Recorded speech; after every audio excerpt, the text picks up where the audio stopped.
किसी मंदिर का एक मामूली पुजारी हमारे नबी जनाब मोहम्मद रसूलुल्लाह सल्लल्लाहु अलैहि वसल्लम की ज़ाते अक़दस पर कीचड़ उछालने की कोशिश करता है, मैं जानता हूं, लेकिन स्टडी की जरूरत थी। अगर वो कुरान पढ़ लेते तो अल्लाह की कसम एतराज की कोई शक्ल कोई सूरत नहीं थी कि वो एतराज करते।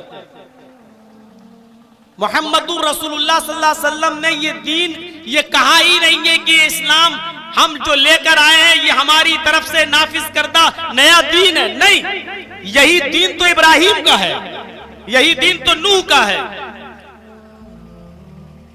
आप थोड़ी देर के लिए अगर मुझे परमिशन दे दें तो मैं ये भी कह दूं कि यही दीन तो मनु का है।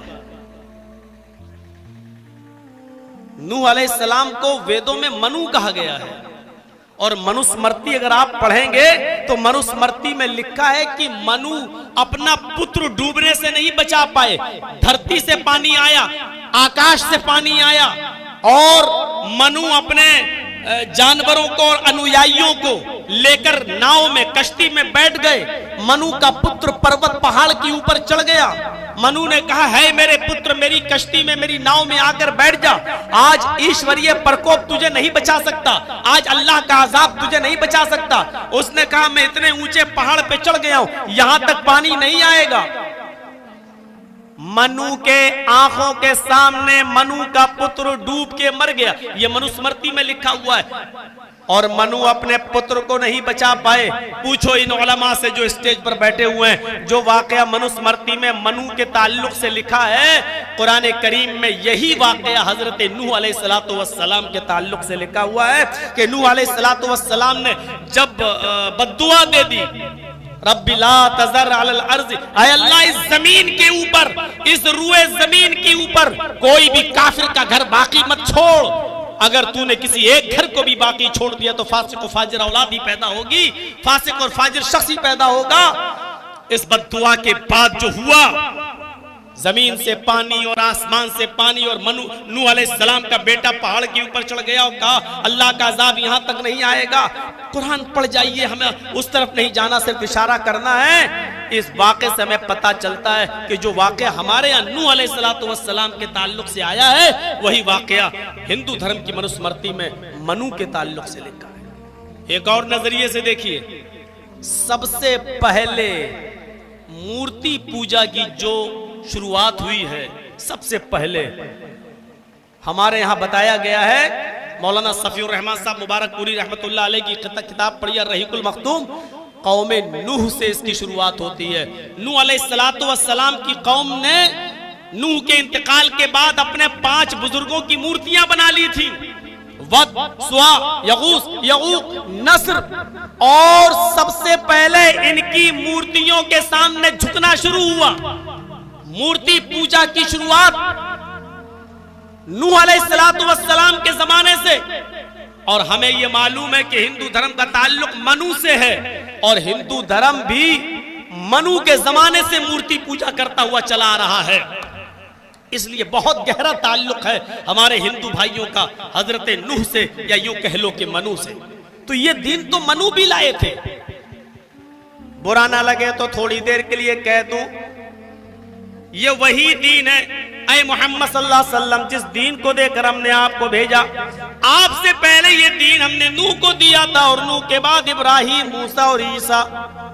यही दीन कृष्ण जी का भी है, यही दीन जो है, यही धर्म जो है वो रामचंद्र जी का भी है। अगर हम तौहीद को पढ़ेंगे तो कृष्ण जी अपनी कौम से, कृष्ण जी अर्जुन से कह रहे हैं, यचित्तियो यो पिम्मिम्मा नस्तस्मा देविशोरीरिशा। याचना के माना होते हैं भीख मांगना, और यचित्तियो फेले अम्र है, इंपरेटिव सेंटेंस, मांगो। यो इसमें इशारा बईद के लिए आता, दूर के लिए। यचित्तियो यो पिम्मिम्मा, मांगो उससे, वही है सब कुछ देने वाला। इस मंत्र के बाद किसी व्याख्या और तशरीह और तफसीर की जरूरत ही नहीं है। मांगो उससे, वही है सब कुछ देने वाला। और आगे वाले जुमले ने खंडन कर दिया, कोई दे ही नहीं सकता उसके अलावा। नस तस्मा देवी शोरी ऋषा, उसके अलावा कोई भी देवी देवता नहीं है जो तुम्हें कुछ भी दे सके। उसके अतिरिक्त कोई भी देवी देवता तुम्हें कुछ भी नहीं दे सकता, वही है सब कुछ देने वाला। क्या महाभारत का ये मंत्र और यजुर्वेद का ये मंत्र मेरे भाइयों कुरान की इस आयत की पुष्टि और तस्दीक नहीं कर रहा है? उदूनी अस्तजिब लकुम, ओ मेरे बंदो मुझसे मांगो मैं तुम्हें दूंगा। क्या ये मंत्र कुरान की इस आयत की तस्दीक नहीं कर रहा है? वला तदउ मिन दूनिल्लाहि मा ला यनफउका वला यजुर्रुक, अल्लाह को छोड़कर तुम किसी ऐसी हस्ती को मत पुकारो जो तुम्हें न नफा दे सकती है न नुकसान पहुंचा सकती है। फ़इन फ़अलता फ़इन्नका इज़म मिनज़ ज़ालिमीन, अगर तुम ऐसा करोगे, अगर तुमने ऐसा किया, अल्लाह को छोड़कर किसी और को पुकारा, तो तुम जालिम कहलाए जाओगे। क्या कुरान, क्या वेद का ये मंत्र और कृष्ण जी का अर्जुन को यह आदेश क्या इस बात की तस्दीक नहीं कर रहा है कि अल्लाह के नबी ने एक सहाबी से कहा था, इज़ा सअलता फसअलिल्लाह व इज़ा इस्तअनता फस्तईन बिल्लाह, जब सवाल करना हो तो एक अल्लाह से करना, जब किसी कोई मदद की जरूरत पड़ जाए तो एक अल्लाह ही से मदद तलब करना। क्या कुरान की इस आयत की तस्दीक नहीं करता है वेदों का ये मंत्र? इन्नल्लज़ीना तदऊना मिन दूनिल्लाहि लन यख्लुकू ज़ुबाबन वलव इज्तमऊ लहू व इन यसलुबहुमुज़ ज़ुबाबु शैअन ला यस्तनक़िज़ूहु मिनहु, अल्लाह को छोड़कर तुम जिनको पुकार रहे हो, ये एक मक्खी भी पैदा करने की ताकत नहीं रखते। अगरचे ये सब के सब जमा हो जाएं और इकट्ठे हो जाएं, अपने हवारियों को और अपने हिमायतियों को भी बुला लें, लेकिन एक मक्खी भी पैदा करने की ताकत नहीं रखते। मक्खी पैदा करके उसमें जान डालना तो बहुत दूर की बात, अगर मक्खी कुछ चीज लेके उड़ जाए और चली जाए तो ये उनसे वो चीज वापस लेने की भी ताकत नहीं रखते। कुरान ने आगे एक जबरदस्त थप्पड़ सा मारा है, ज़ऊफ़त तालिब वल मतलूब, मांगने वाला भी कमजोर और जिससे मांगा जा रहा है वो भी कमजोर, यानी कमजोर कमजोर से मांग रहा है, लाचार लाचार से मांग रहा है, बेबस बेबस के पास जा रहा है, कमजोर कमजोर से मांग रहा है, और साफ लफ्जों में कह दूं भिखारी भिखारी से मांग रहा है। तसव्वुर कीजिए कुरान ने हमें कहां तक पहुंचा दिया। कृष्ण जी की भी यही तालीम थी और रामचंद्र जी की तो तालीम इतनी जबरदस्त थी। वाल्मीकि के रामायण पढ़ें, ये रामचरितमानस नहीं, ये तो बहुत बाद में लिखी गई है, अभी चंद सालों पहले। रामचरितमानस की बात नहीं, वाल्मीकि रामायण जो 2000 साल पहले हिंदू अकीदे के मुताबिक सुप्रीम कोर्ट के रिटायर्ड जज काटजू जी ने इसका एतराफ किया है, कहा है 2000 साल पहले लिखी गई है। कौन सी किताब? वाल्मीकि रामायण।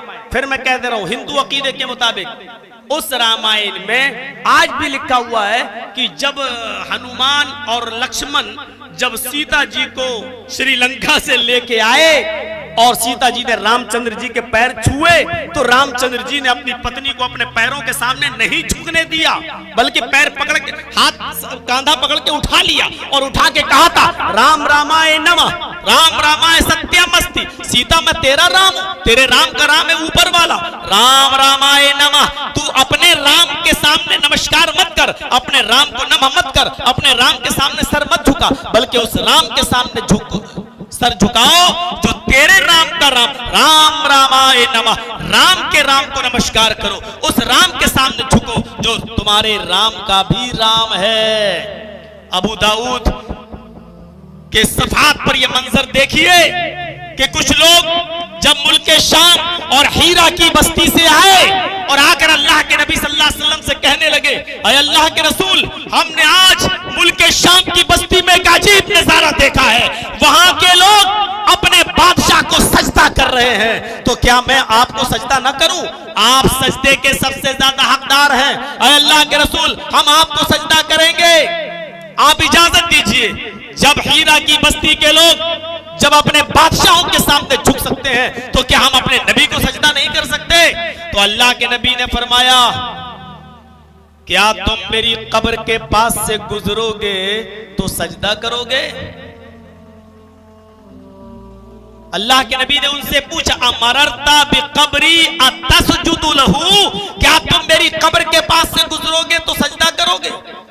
उस सहाबी ने सिर्फ इतना कहा, अय अल्लाह के रसूल मुझे इजाजत दीजिए कि मैं आपको सजदा करूं। वो इजाजत मांग रहा है नबी की जिंदगी में, आप हमें अपनी जिंदगी में अपने सामने सजदे की इजाजत दीजिए। तो अल्लाह के रसूल क्या कह रहे हैं, क्या मेरी कब्र के पास से गुजरोगे तो सजदा करोगे? यानी आप अपनी जिंदगी के बारे में कोई हुक्म नाफिज नहीं कर रहे हैं, बल्कि क्या कह रहे हैं, क्या कह रहे हैं, क्या तुम मेरी कब्र के पास से गुजरोगे तो क्या सजदा करोगे? काल अल्लाह, कहा नहीं। काला फला तफअलू, ऐसा करना भी नहीं। अल्लाह के नबी ने कहा ऐसा करना भी नहीं। ये एक चीज हमें इशारा कर रही है, अल्लाह के रसूल से सजदे की इजाजत मांगी जा रही है और आपको फिक्र हो रही है अपनी कब्र की कि मेरी कब्र के पास से गुजरते हुए कहीं ये लोग वैसे ही सजदा न करने लगे जैसे आज यहूद और नसारा अपने अपने नबियों की कब्रों पर सजदा करने लगे। मैं जब तक जिंदा हूं मैं इनको अपनी जिंदगी में अपनी कब्र के सामने झुकने नहीं दूंगा, मैं रोक लूंगा। आपको अपनी जिंदगी की फिक्र नहीं है, क्यों? क्योंकि मेरी जिंदगी में तो किसी की हिम्मत नहीं होगी कि कोई मुझे सजदा करे, मैं करने नहीं दूंगा। फिक्र हुई तो अपने इंतकाल के बाद की, ऐसा ना हो कि मेरे इंतकाल के बाद ये लोग मेरी कब्र पे आके सजदा करने लगे। तो आपने कहा कि मेरी कब्र पे आओगे तो सजदा करोगे? कहा नहीं, कहा ऐसा करना भी नहीं। उसके बाद आपने क्या फरमाया, अगर सजदा अल्लाह के अलावा किसी को करना जायज होता तो मैं औरत को हुक्म देता कि वो अपने शौहर को सजदा करे। अबू दाऊद के सफात पर इस हदीस का मंजर देख सकते हैं। तो अल्लाह के रसूल ने यहाँ उस सहाबी को मना किया कि मेरे सामने तुम नहीं झुक सकते, मुझे सजदा नहीं कर सकते। यहाँ रामचंद्र जी सीता जी को सजदा नहीं करने दे रहे हैं, झुकने नहीं दे रहे हैं, अपने सामने नहीं झुकने दे रहे हैं। पता ये चला कि रामचंद्र जी का भी धर्म यही था। ये तो मानना पड़ेगा कि हिंदू धर्म के अंदर कोई ना कोई नबी आया है। कुरान कह रहा है, वलक़द बाअतना फी कुल्लि उम्मतिन रसूलन, हमने हर उम्मत के अंदर एक रसूल भेजा। कुरान कह रहा है, वलिकुल्लि कौमिन हाद, हमने हर कौम के अंदर एक डराने वाला, एक सचेत करने वाला भेजा है, एक डराने वाला भेजा है। तो जाहिर है डराने वाला कोई ना कोई आया था, कोई है, उसका भी दीन यही था इस्लाम। नाम चेंज होते रहे, संस्कृत में सनातन कह दो या शाश्वत कह दो, अरबी में इस्लाम कह दो, माना एक ही है। सनातन के माना होते हैं शांति और सलामती से भरा हुआ, इस्लाम के माना भी होते हैं अमन और सलामती वाला। शाश्वत के माना होते हैं आकाश से धरती तक आया हुआ सुरक्षित, जिसका कुछ ना बदला हो, जो आसमान से जमीन तक सुरक्षित आया हो। कुरान एक ऐसी किताब है जो आसमान से जमीन तक सुरक्षित आई है और 1400 साल का जमाना गुजर जाने के बाद भी मेरे भाइयों अपनी असली कंडीशन में आज भी मौजूद है और कयामत की सुबह तक रहेगी। दुनिया चीखती रहेगी, लोग 26 आयतें निकालने के जुमले कहते रहेंगे, कोई कुरान को मिटाने की बात करता रहेगा, कोई कुरान को जलाने की बात करता रहेगा, कोई सरफिरा कुरान को लेकर चौराहे पर आकर उसको आग लगाता हुआ भी नजर आएगा। लेकिन कुरान की ऐसी सुरक्षा कर दी अल्लाह तबारक व तआला ने, इसको जलाओगे तब भी नहीं जलेगा, मिटाओगे तब भी नहीं मिटेगा, समंदर में बहा दो तब भी नहीं बहेगा। इसलिए कि 9-9 और 10-10 साल के बच्चों के सीने में ये पूरी की पूरी किताब महफूज है। अगर कुरान जला दो और फिर पूछो, आए हिंदू भाइयों आओ वेद पढ़ते हुए, कोई वेद का हाफिज नहीं मिलेगा। ईसाइयों से कहो तुम अपनी इंजील दोबारा लेकर आओ, वो अपनी इंजील दोबारा नहीं ला पाएंगे। यहूदियों से कहो तुम अपनी किताब तौरात लाओ, वो अपनी किताब नहीं ला पाएंगे। सिखों से कहो गुरु ग्रंथ लेकर आओ, वो अपना गुरु ग्रंथ लेकर नहीं आ पाएंगे। जैनियों से कहो आओ तुम जैन शास्त्र लेकर, वो जैन शास्त्र लेकर नहीं आ पाएंगे। बुद्धिस्टों से कहो आओ अपना बुद्धिज्म लेकर, वो बुद्धिज्म लेकर नहीं आ पाएंगे। मुसलमानों से कहो तुम अपनी किताब लेके आओ। मुसलमानों का 10 साल का बच्चा बिस्मिल्लाह के बे से शुरू करेगा और मिनल जिन्नति वन्नास की सीन पर लाकर खत्म कर देगा, और 10 साल का बच्चा चीखते हुए कहेगा इन्ना नहनु नज़्ज़लना ज़िक्र व इन्ना लहू लहाफ़िज़ून। आए वसीम रिज़वी, तू कुत्ते की तरह भौंकता रहे, तेरी आवाज कुत्ते से ज्यादा भौंकने से, कुत्ते के भौंकने से ज्यादा हैसियत नहीं रखती हमारी नजर में। लेकिन इस कुरान का नाजिल करने वाला अल्लाह है और वही उसकी हिफाजत करेगा, और उसने उसकी हिफाजत की जिम्मेदारी ली है। आप क्या समझते हैं मुसलमान लोग कुरान की हिफाजत कर रहे हैं? मुसलमान लोग कुरान की हिफाजत कर रहे होते तो ये किताब गई, अभी तक हमारे हाथ में होती ही नहीं। जैसे इस्लाम की बहुत सी चीजें अभी हमारे पास नहीं है, हमारे पास नहीं है। अगर कुरान मुसलमानों के पास होता तो माफ कीजिएगा, कुरान अभी तक चला गया होता, मिट गया होता। लेकिन कुरान की हिफाजत मुसलमान नहीं कर रहे हैं, कुरान की हिफाजत अल्लाह रब्बुल आलमीन कर रहा है। इसलिए उसकी शक्ल कोई नहीं बदल सका। हमारे दरमियान हजारों फिरके हो, बहुत सैकड़ों फिरके हो, चाहे कितनी पार्टियां हो जाएं, लेकिन कुरान एक ऐसी किताब है जो अपनी असली शक्ल में आज भी मौजूद है। उसको कोई नहीं बदलता है और ना बदल सकता है। क्यों? क्योंकि कुरान की हिफाजत की जिम्मेदारी अल्लाह तबारक व तआला ने ली है। तो मेरे भाइयों, यहां से भी एक नजरिया निकालिए, इस्लाम सिर्फ मोहम्मद रसूलुल्लाह का लाया हुआ दीन नहीं है। इसीलिए अल्लाह ताला ने कहा इस्लाम को छोड़कर जो दूसरा दीन तलाश करेगा, ये वो इस्लाम जो इब्राहिम, जो नूह, जो मूसा, जो ईसा, जो मोहम्मद सल्लल्लाहु अलैहि वसल्लम का दीन है, इस दीन को छोड़कर अगर कोई दूसरा दीन तलाश करेगा तो उसको हम कबूल नहीं करेंगे। कलमा भी सबका एक ही था, पढ़िए कुरान। कुल या अहलल किताबी तालौ इला कलिमतिन सवाइन बैनना व बैनकुम अल्ला नअबुदा इल्लल्लाह वला नुशरिक बिही शैया। आए मोहम्मद सल्लल्लाहु अलैहि वसल्लम में अनाउंसमेंट कर दो, आए नबी कह दो या अहलल किताब, आए किताब वालों, आए यहूदियों, आए ईसाइयों, आए अहले किताब, आए वो लोगों जिनको आसमानी किताबें दी गई हैं, तालौ इला कलिमतिन सवाइन बैनना व बैनकुम, आओ एक ऐसे कलमे की तरफ जो हमारे और तुम्हारे दरमियान बराबर है, हमारे और तुम्हारे दरमियान समान है। क्यों लड़ रहे हो? आए ईसाइयों हमसे क्यों लड़ रहे हो? आए यहूदियों हमसे क्यों लड़ रहे हो? आए दाऊदियों हमसे क्यों लड़ रहे हो? आओ एक ऐसे कलमे की तरफ जो हमारे और तुम्हारे दरमियान बराबर है। उस कलमे की बुनियाद पर एक प्लेटफार्म पे आ जाओ। हमारे और तुम्हारे दरमियान वो कलमा एक ही है, और वो कलमा क्या है? ला इलाहा इल्लल्लाह। आप देख लीजिए, कलमे का पहला जुज कभी नहीं बदला गया। नूह अलैहिस्सलाम इस दुनिया में आए तो कलमा पढ़ा जाता था ला इलाहा इल्लल्लाह, नूह रसूलुल्लाह। मूसा अलैहिस्सलाम इस दुनिया में आए तो कलमा पढ़ा जाता था ला इलाहा इल्लल्लाह, मूसा रसूलुल्लाह। ईसा अलैहिस्सलाम इस दुनिया में आए तो कलमा पढ़ा जाता था ला इलाहा इल्लल्लाह, ईसा रसूलुल्लाह। मुहम्मदुर रसूलुल्लाह जब दुनिया में आए तो कलमा पढ़ा जाता है ला इलाहा इल्लल्लाह मुहम्मदुर रसूलुल्लाह। आप देखेंगे कलमे का दूसरा जुज तो चेंज होता गया, लेकिन कलमे का पहला जुज चेंज नहीं हो रहा है। नूह थे तो ला इलाहा इल्लल्लाह, मूसा थे तो ला इलाहा इल्लल्लाह, ईसा थे तो ला इलाहा इल्लल्लाह, यहाँ तक कि मुहम्मदुर रसूलुल्लाह है तो ला इलाहा इल्लल्लाह। पहला जुज नहीं बदला गया। कुरान इसी कलमे की तरफ दावत दे रहा, आओ एक ऐसे कलमे की तरफ जो हमारे और तुम्हारे दरमियान बराबर है। और उसकी मूल शिक्षा क्या है? अल्लाह नअबुदा इल्लल्लाह, हम अल्लाह के अलावा किसी की इबादत नहीं करेंगे, हम अल्लाह के अलावा किसी की इबादत नहीं करेंगे। तुम्हारे यहां भी है, हमारे इधर भी है, यही कलमा। अभी मैंने बता दिया यहूदियों का भी कलमा यही है, ईसाइयों का भी कलमा यही है।